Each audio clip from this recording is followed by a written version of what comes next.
Moi, je suis déménagée à Montréal quand j'avais 14 ans, plein milieu de l'adolescence. Je change d'école secondaire, je suis complètement perdue. Mes points de repère changent. J'arrive, je suis bolée, je suis rejet, je capote. J'ai le goût de retourner à vivre à Québec, d'où je viens. C'était une année très difficile pour moi.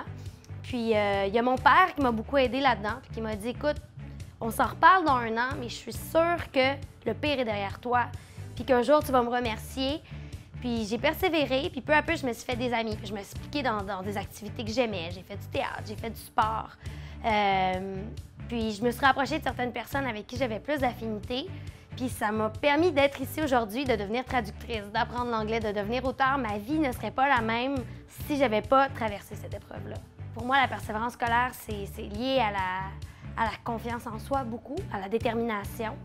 Et puis, des fois, les jeunes ont simplement besoin, justement, qu'on les écoute, de se sentir compris, puis d'avoir un petit coup de pouce, d'avoir un petit mot d'encouragement.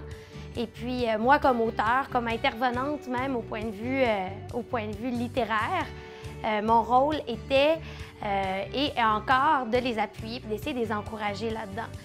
Non seulement démotivés par la lecture, par l'écriture, mais aussi par mes mots, par tous les petits conseils que je leur donne à tous les jours, à continuer, à ne pas décrocher, à ne pas se laisser abattre par les épreuves, parce que des épreuves, il y en a toute la vie, mais c'est ça qui nous rend plus forts, puis c'est ça qui nous permet d'atteindre des rêves qu'on ne croyait pas possibles.